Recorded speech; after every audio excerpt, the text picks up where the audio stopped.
Gaza में 5 रुपए वाला बिस्किट 2342 रुपए में बिक रहा है। यह खबर आप सबने देखी होगी अखबारों में, टीवी में या और दूसरी जगह पर।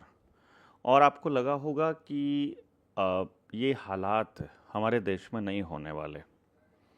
2019 में ऐसे ही हालात आपने वेनेजुएला के बारे में सुने हों। अगर वेनेजुएला इकोनॉमिक क्राइसिस के बारे में आपको पता चले कि 10 लाख रुपए 13 लाख रुपए का नोट छापने वाला वेनेजुएला पहला देश बना था दुनिया का, और वहाँ ये हालात थे कि 10 लाख रुपए में आधा किलो चावल मिलता था। 2017 में जब से वर्ल्ड इकोनॉमिक फोरम ने यूनाइटेड नेशंस का एजेंडा 2330 मतलब उसका एजेंडा 21 टेक ओवर किया है और एजेंडा 2030 के नाम पर इसको आगे बढ़ा रहे हैं, तब से हम ये बात आपको बता रहे थे कि देश की इकोनॉमी को डुबोया जाएगा। चाहे नोटबंदी हो, चाहे फिर जीएसटी का इम्प्लीमेंटेशन हो, चाहे उसके बाद तमाम तरह के कानून हो जिनका एकमात्र उद्देश्य जानबूझकर इकोनॉमी को ख़त्म करना है। लोगों की जेब से पैसा निकालकर कंपनी या बैंकों में जमा करना है। पहले डीजल की गाड़ियां बंद कर देंगे, फिर पेट्रोल की गाड़ियां बंद कर देंगे, फिर इलेक्ट्रिक व्हीकल्स के नाम पर फिर दूसरे लोन दिए जाएंगे, फिर लॉकडाउन लगाकर धंधा चौपट किया जाएगा, फिर बीमारी के नाम पर इकॉनमी को ठप किया जाएगा, फिर आपको पूरी तरह से मतलब चाहे ढाबे वालों का नाम लीजिए, सड़क के ऊपर सबके साथ यही हो रहा है। और उससे ऊपर जो सत्यानाश करने की जो प्लानिंग चल रही है वो क्या है, आप समझिए। मैं आपको अडानी पावर लिमिटेड ने जब एक कंपनी को टेक ओवर किया, नाम था Lanco Amarkantak power limited, Amarkantak power limited LAPL, जिसको 4101 करोड़ रुपए में टेक ओवर के लिए मंजूरी मिली NCLT से, जिसका लोन था 15,633 करोड़। यानी अगर इसको मैं कहूँ कि 26.2% में ये लोन सेटल हो गया। कहने का मतलब है यदि आपने 100 रुपये लिए हैं बैंक से लोन के रूप में, तो आपको सिर्फ 26 रुपये आपको देने हैं और आपका लोन सेटल मान लिया जाएगा। ये NCLT का ही आदेश है, मैं आपको बता रहा हूँ। ये DRT की तरह ही कंपनियों के मामलों को निपटाने के लिए एक नया ट्रिब्यूनल है। नया तो नहीं, मतलब पुराना ही है। जैसे DRT है, डेब्ट रिकवरी ट्रिब्यूनल, वैसा ही NGT की तरह ही ये NCLT है। जितने भी ट्रिब्यूनल हैं ये सारे के सारे कानून को बाईपास करने के लिए ही बनाए गए हैं। ये सब तो आप लोगों को पता ही होगा, क्योंकि इनके जो चेयरपर्सन है, उनके जो जज बैठे हैं, उन जजों को ये तो दे दिया गया है अधिकार कि वो जब जो भी आदेश पारित करें वो उसकी पावर जो है वो जुडिशरी वाली पावर के बराबर होगी। लेकिन साथ ही साथ ये इस बात का भी पूरा ध्यान रखा गया है कि इनको आदेश पारित करते समय कानून को ध्यान में रखने की ज़रूरत नहीं है।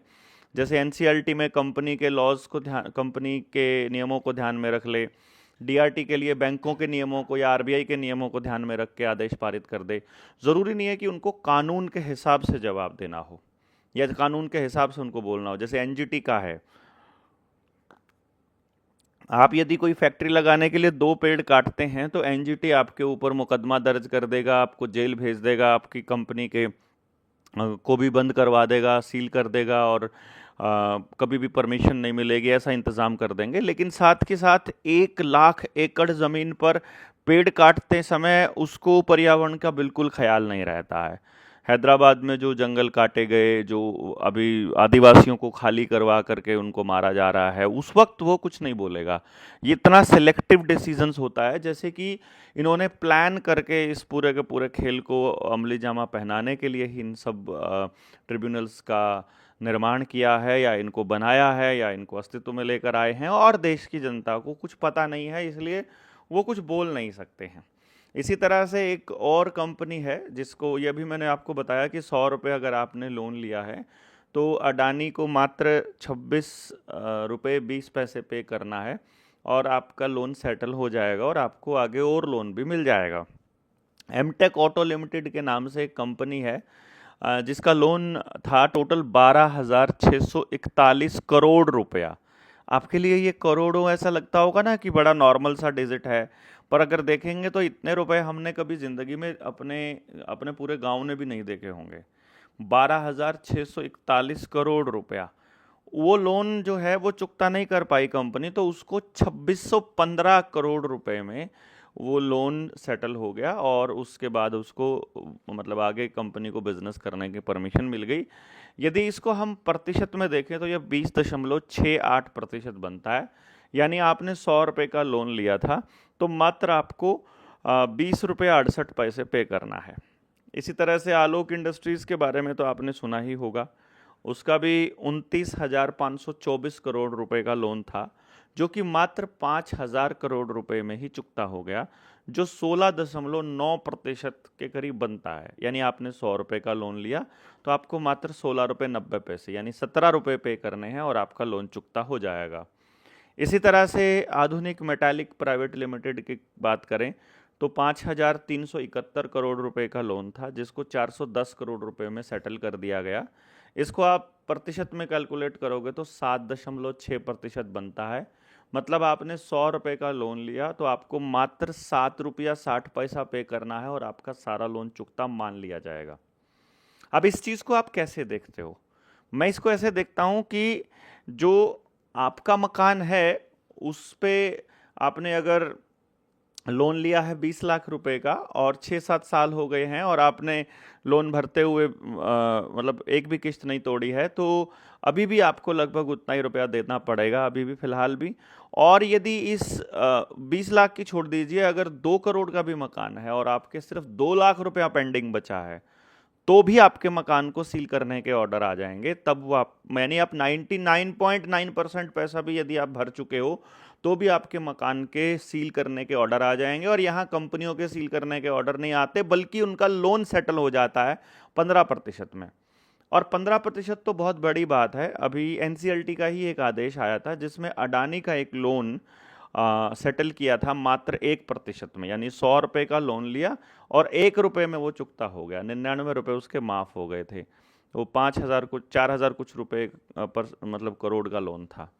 अब आप इससे अंदाज़ा लगा लीजिए कि आपके साथ में आपके लिए कानून अलग है और कंपनीज के लिए कानून अलग है। ये जो कॉरपोरेशंस के लिए ही ये सरकारें काम कर रही हैं, आपके लिए कोई भी सरकार काम नहीं कर रही। बाकी आपको लगता हो तो वो बात अलग है। अभी अभी मैंने एक वीडियो देखी थी अपने भजन सिंह मनक माजरा की, कि उनका अभी ढाबा है और बाकी के ढाबों के ऊपर जो बैनर्स लगे थे उनको हटाने के लिए वो आए हुए थे। जिस वक्त जून 2021 में ये कानून पास किया था इन लोगों ने, उस वक्त मुझे याद है कि हमने विरोध किया था। हम किसान आंदोलन में बैठे थे तो हम विरोध कर रहे थे कि आप सब लोगों को इनके लिए बोलना चाहिए, ढाबे के लिए, कि यदि ढाबे वालों के लिए नहीं बोलेंगे तो फिर छोटे दुकानदार भी ख़त्म हो जाएंगे। तो वहाँ पंचर लगाने वाली जितनी दुकानें थी, जो पान के मतलब खोखे थे, चाय के खोखे थे और जो दूसरे तमाम छोटी जो दुकानें थी, वो सारी बंद होने की कगार पर आ गई, क्योंकि हाईवेज़ के दोनों तरफ इस तरह की बाड़ लगा दी गई कि तुम लोग यहाँ कुछ नहीं कर सकते हो, और पूरा धंधा चौपट हो गया। तो छोटे ट्रांसपोर्टर भी बर्बाद होने की कगार पर हैं, छोटे दुकानदार भी बर्बाद होने के कगार पर हैं। जिस तरह के लोन का जो प्रोपागेंडा फ्लिपकार्ट जैसी कंपनियों को, अमेजन जैसी कंपनियों को सहायता देने के लिए पूरा गेम खेला जा रहा है, इसी तरह की तमाम तरह की चीज़ों पे आप सब लोग चुप हैं और आपको मतलब बोलने का पता नहीं, तो इंतज़ार कर रहे हो आप किसी और के बोलने का, तब आप बोलोगे, या फिर कोई मसीहा आएगा, या फिर आप विपक्ष की इंतज़ार कर रहे हो या किसी पॉलिटिकल पार्टी की। तो मैं बता दूं कोई भी नहीं बोलेगा। और जो बाकी के समाज सेवी लोग हैं उनको भी मीडिया में बोलने से डर लगता है, क्योंकि उनको लगता है कि मीडिया खिलाफ हो जाएगी, वो तो उद्योगपतियों की है और मीडिया खिलाफ हो गई तो फिर हमारी बदनामी हो जाएगी। तो उस बदनामी से डरने के लिए ये सब करते ही रहते हैं। तो इस तरह की चीज़ें ये लगातार हो रही हैं, जो ये बहुत ही ख़तरनाक हैं। और मेरा ऐसा मानना है कि अब आप लोगों को इसके लिए थोड़ा सा जागरूक हो जाना चाहिए और हम सबको एक दूसरे के लिए बोलना शुरू कर देना चाहिए। यदि अभी भी हमने बोलना चालू नहीं किया तो फिर कहीं देर ना हो जाए। आपके बच्चों के स्कूलों की ज़मीनों को ऑलरेडी ये हथिया चुके हैं, गाँव की सामूहिक ज़मीन हथिया चुके हैं। आपकी जो व्यक्तिगत ज़मीन है वो बैंकों में लोन पर पड़ी ही हुई है, और जो एग्रीकल्चर फाइनेंस है वो सारा अडानी को सौंपा जा चुका है। तो एक तरह से जिस दिन आपकी ज़मीन नीलाम होगी उस दिन अडानी ही आपकी ज़मीनों का मालिक होगा। इसको कैसे लेते हैं, आपको क्या लगता है कि कब बोलना शुरू करोगे, एक बार कमेंट बॉक्स में ज़रूर बताइएगा। हम बहुत जल्दी आप सबसे संपर्क करेंगे इस विषय पर ढेर सारी बातों के साथ। तब तक के लिए बहुत बहुत धन्यवाद, शुक्रिया, जय हिंद, जय भारत।